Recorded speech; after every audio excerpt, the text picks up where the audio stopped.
Hey there everyone, welcome back to Game Finding. My name is Dave, and today I'm super excited because I get to talk about Red Dragon Inn again, and we are taking a look at the 6th edition villains. Yes, let's do it.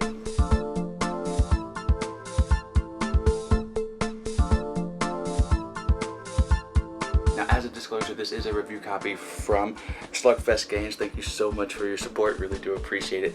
It's been a while since I've been able to talk about Red Dragon Inn. Since then, I have sold my copy, my big box, but that's okay because one day we will get it back. But the cool thing about Red Dragon Inn is any set that you get can be a standalone set because it comes with a drink deck, it comes with everything that you need, and I love that.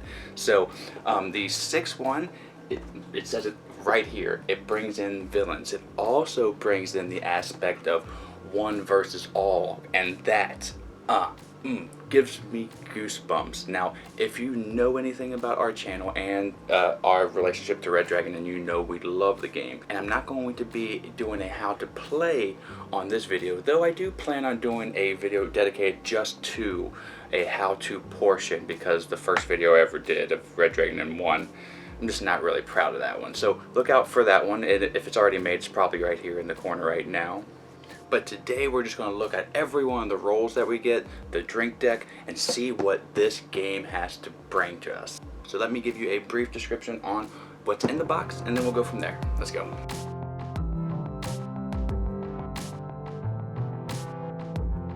So this is what you get in the box of villains, and what you get in here is all top-notch, very thick cardboard, great art as always. Cards are thick and nice, even the big ones are. Not a linen finish, but I'm okay with that. You get everything that you need if you have the big box.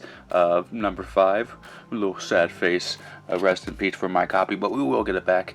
And then of course you get the new player board, which I like much better than the ones of the past. All these characters come with their little bits and cardboard tokens. There's these potions that now come into play, and then everybody's decks. So we'll be going over those a little more in depth to show you what's going on. Let's go. Alright, so I'm going to start with Dereka. Now, it's because she's very simple. She doesn't have anything special going on with her, but from my experience, her main goal is she did really well at gambling, and she likes to attack the fortitude. Now, she does have a different thing to her when it comes to boss card, but we'll get into that a little later. But you see her character, she's a mind-controlling squid. So she has telekinesis. She has these aren't the coins that you're looking for, some Star Wars references, but that's what she's doing. She's taking control of people's minds, and a lot of the gambling she's taking control of. Then you have these for every one of the new villains, little dragons at the corner. These are boss cards. This is where you can play a one versus all, which we'll get into at the very end of the explanation portion. But every one of the villains has these, and they're overpowered. Now, when I played with this one, this is where she really did hit the other players with a lot of fortitude damage. So that's what she does. She's gorgeous. The art and the color is one of my favorites. But she's a basic run-of-the-mill kind of Red Dragon Inn character with a little bit of boss flair. So now let's move on to the next one. Alright, so Amandiar is pretty standard too, though she has a little something called scarabs. Now, when a card says to give another player a scarab, you would do so, and then they would keep it, and at the end of their turn, the scarab would bite them, num num num, and they would lose fortitude. So she's good at attacking fortitude. She's also good at getting out of gambling. So, oh no, I'm sorry, she's good at getting out of drinking from when I played her. And I didn't point out, but the wench is a new cool character. I love the old wench, but it's nice to see some fresh blood in there. But she has some interesting art. Now, when she becomes the boss, she goes back to her youthful self. Love the art on the youthful self, but she does look lots of browns on her old mummy self. So, and not my favorite art, but her youthful self looks pretty cool. But her as a boss really attacks the fortitude and throws those scarabs around. Now, I'm not going to go over every role for every character, but basically she throws scarabs and they bite people. She tries to get out of drinking, and that is pretty much her character. So now let's go over to the next one. Now this is the Baron Von, and he will be sucking blood from people. Now basically he will be using blood to purchase cards here, and sometimes the cards will say gain blood, so that's how he will gain it. Mainly when I played him, I felt like he really did focus on hitting the other player's fortitude.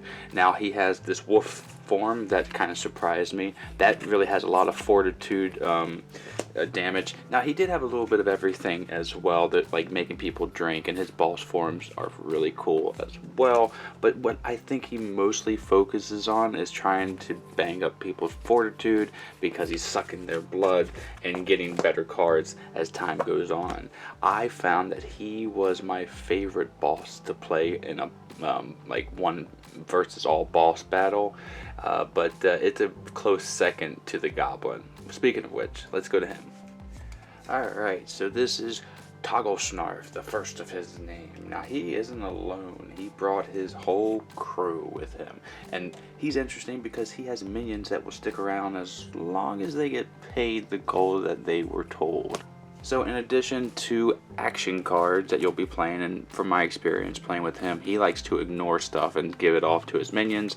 They drink it, and or he does seem to attack people's fortitude and steal gold. In addition to all the other stuff, now he does start with more gold because he does have to pay the minions. Let's go over those right now. So you got the General Drog, and they have wages. Now right here it has to pay 3, so not 1. But yeah, whatever it says the wage is, you have to pay it. And once during each of your action phase, you may pick another player. They lose 1 fortitude for each player on their team. So this of course is a boss card with the dragon, but there are minions for the basic deck here, like Bricks and the Grunt Brawler. So it's really cool that he can have minions tag along with him, but that's pretty much him in a nutshell. He has a decent amount of gold and ways to get gold. He ignores a lot of drinks, and he has these minions help him win the game. Alright, so let's go briefly over the drink deck.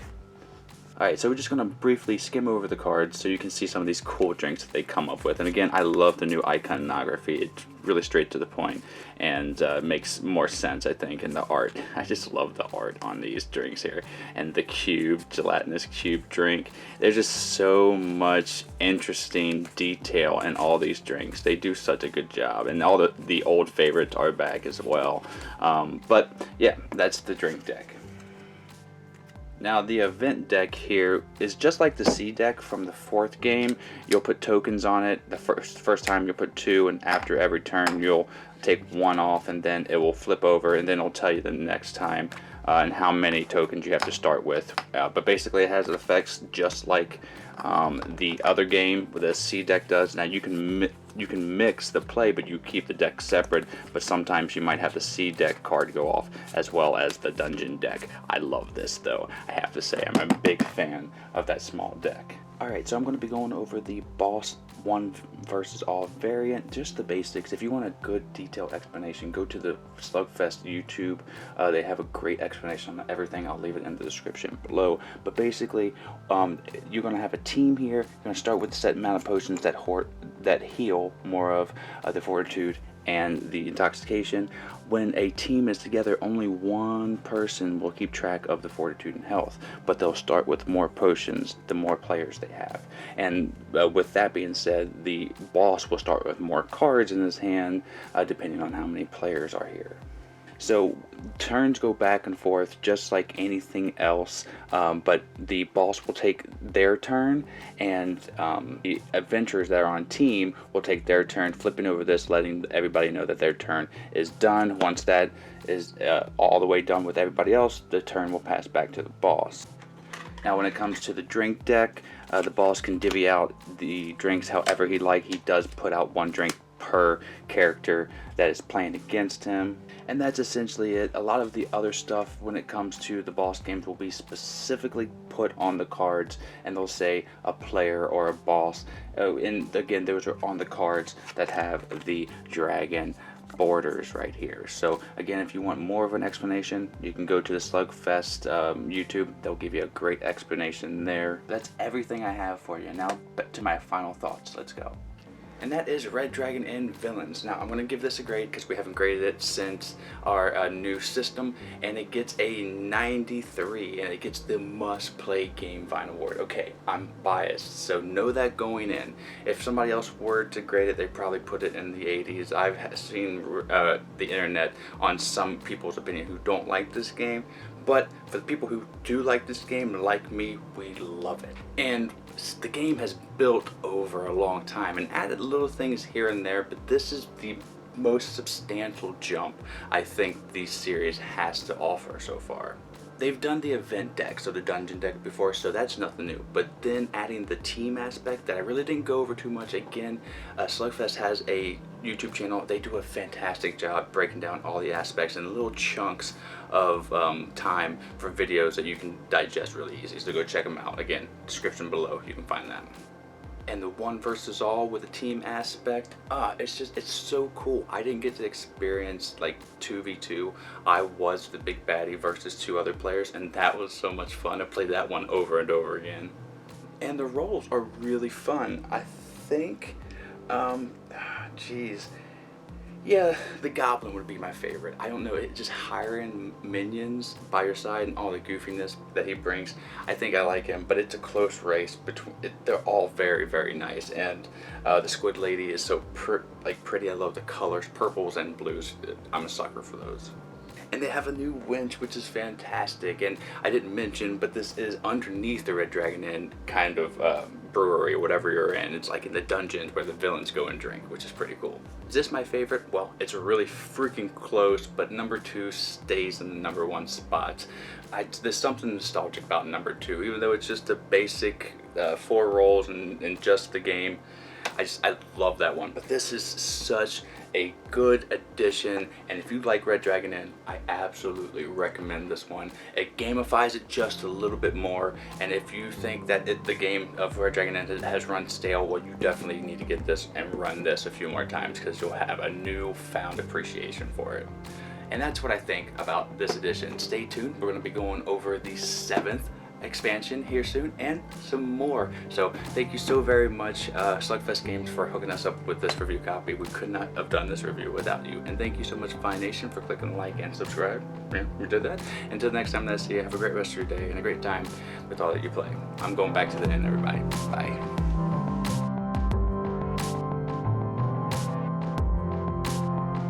Vine Nation, we love making content here for you on the channel, and we're almost at 10,000 subscribers, so subscribe now and help us out. This video right here, I think you'll like. This video right here, YouTube thinks you'll like. Or you can just sit here and watch me dance as a dinosaur for a little bit longer.